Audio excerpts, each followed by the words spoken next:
Right, so I don't know if you watched the last video, but this was a picture I took of the bow, and it was to get like a rough idea of the angles that I need. This angle here is where we'd have something on the clip to the gunwale, and then we need to actually then angle the little holder or the choc that would hold the Danforth kind of horns in here, and they need to be straight. So this angle here is the awkward bit. So what I did was I kind of measured this angle here. So I put these. I know these are straight. This is just Zara designer that I use, and this angle here was roughly 65 degrees. So if we now go to, let's have a look here. If we go to Autodesk Fusion, we can see this is kind of the gunnel clip that I've already made, that I've now created like on that same angle. So this angle here is the 65 degrees, and then this is actually a little choc, and the horn of the anchor would actually go down and then be pulled back, and you would pull that back and then tie the top of the anchor off here on this cleat, or we could put a new cleat in here for that purpose, so we keep this clear of any lines at all. Here's my Danforth anchor. This is the one I want to have on the boat permanently when I'm cruising in the sea. So I've just been 3D printing some ideas. This was just to, just get the size of the anchor correctly. There are a little bit drips of zinc that I probably just file off, but that fits there.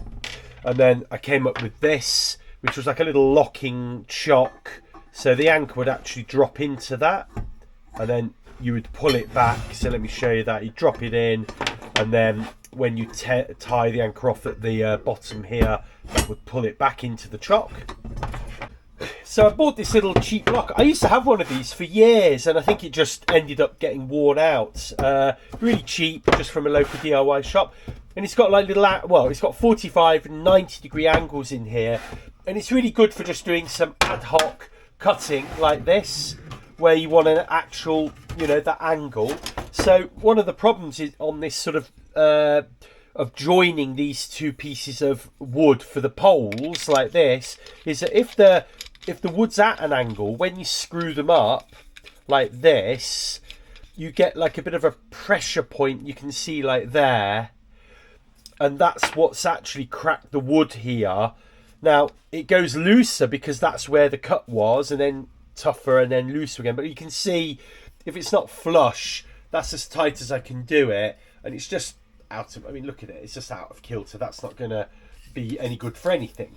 So what I did was I chopped the end of this off just as a test, and here's the other piece, and actually this looks a lot better. It wasn't perfect, I'm not going to lie, that's actually the chopped piece of wood, but if you rotate that, you can see it's probably good enough. But by the time we put a bit of varnish on here and whatnot, it's probably just about as good as we're going to get. The only way we'll get that wood to be straighter is, well, to be honest with you, I could have been a bit more careful about how I cut it, so I would do that. But the only other way we're going to do it is to get my chop saw out. But even that, I'm convinced that doesn't chop completely square and true. So, I think what we'll do, we'll try it this way, and we'll see if we can get it right. And then once we perfect it, we'll take the plunge and we'll start chopping the spinnaker and the jib stick up, so we've got like more of a utility pole system for the boat that will not only be stowable but uses a lot less wood as well.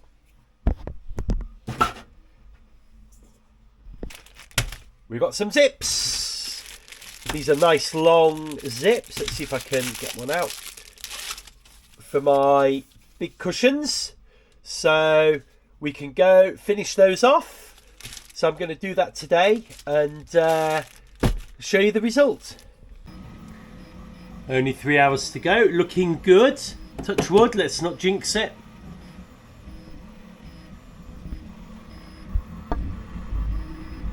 So here's the little pillow, and then I've now done 2 big pillows, and they've come out really well.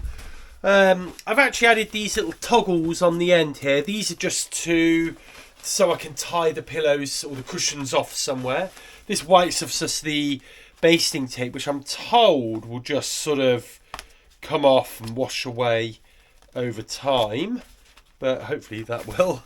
But actually, I've given them a good test.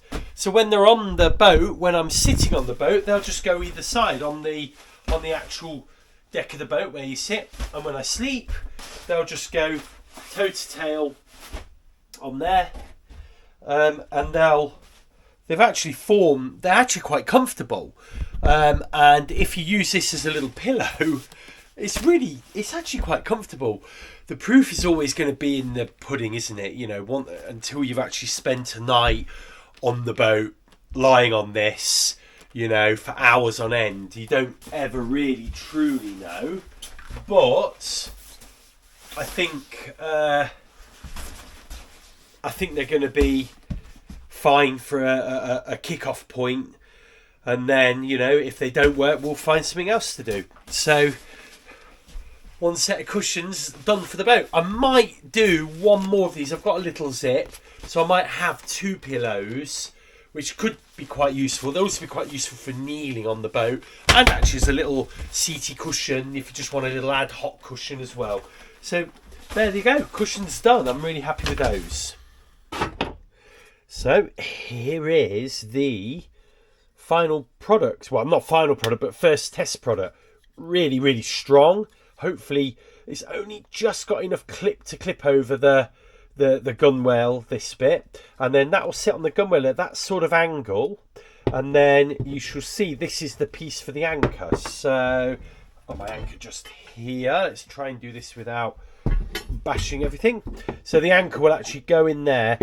I do need to just file these little nasty bits of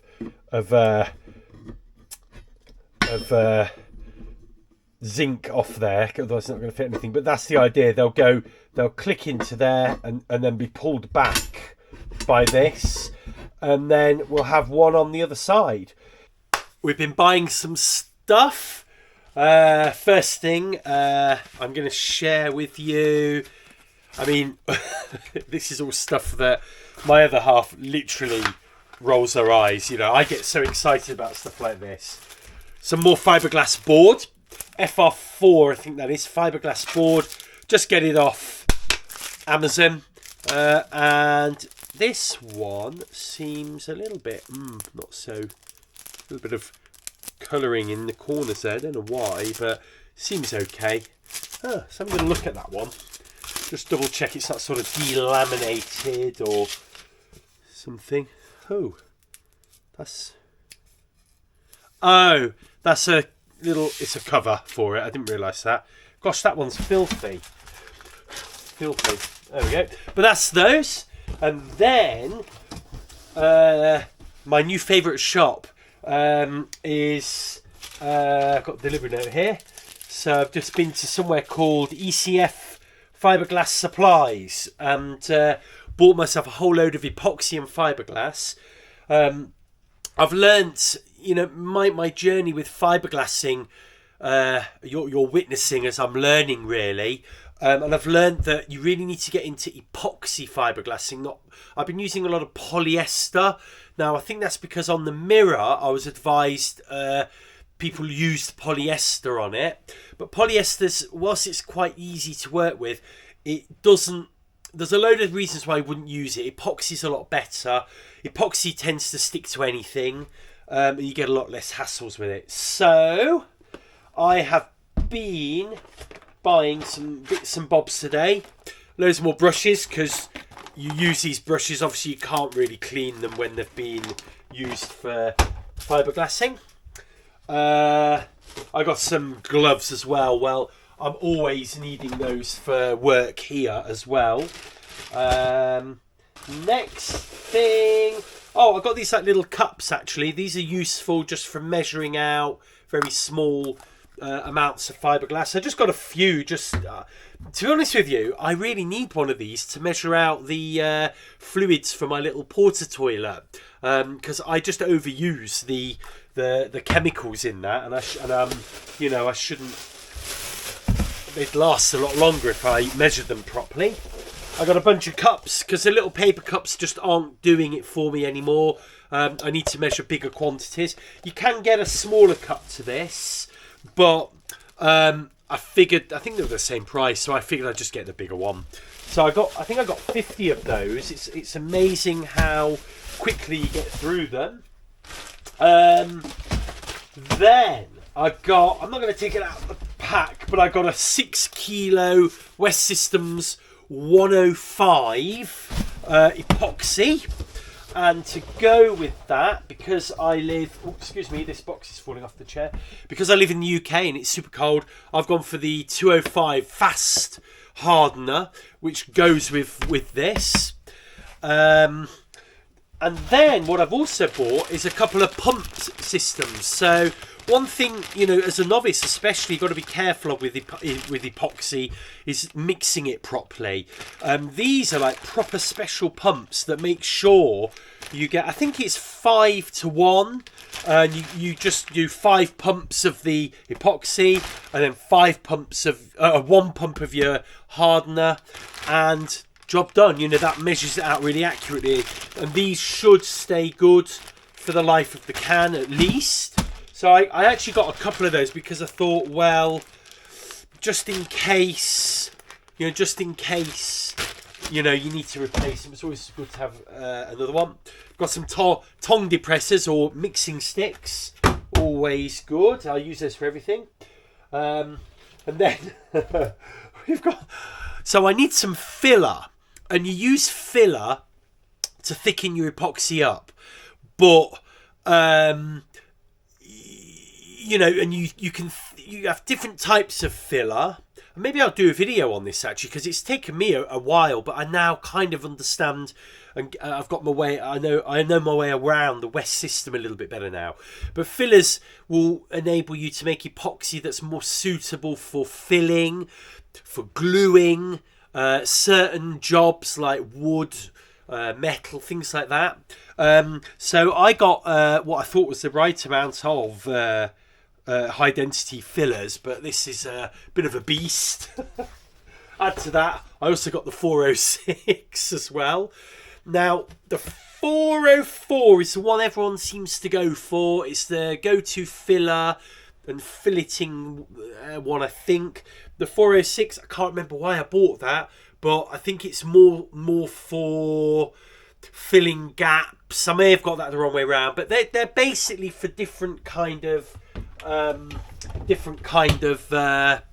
uses. So, you know, I probably didn't need that much, but you know what, I probably get through it in the course of a year. And then the other thing I just bought was a refresh of acetone. It's glorious stuff. I think girls take their varnish off their nails with it, but this is brilliant for cleaning, making sure surfaces are, you know, super duper clean. It's also brilliant for cleaning my whiteboard as well, actually. Does a good job of that. So I got 6 cans of that as well. A whole bulk lot of stuff here. All we need now is the weather to warm up a little bit, and we can actually use all of this. So yeah, work's kind of stopped on the boat as far as epoxying is concerned, because you know the weather at the moment is below 2 degrees. It was yesterday, so you know, right, we're over the limit. I think 5 degrees. This hardener is the recommended absolute minimum, but you know, you're supposed to, I think they recommend a bit above that, otherwise things are just never going to set. So yeah, so there we go. That's what I've been buying this week.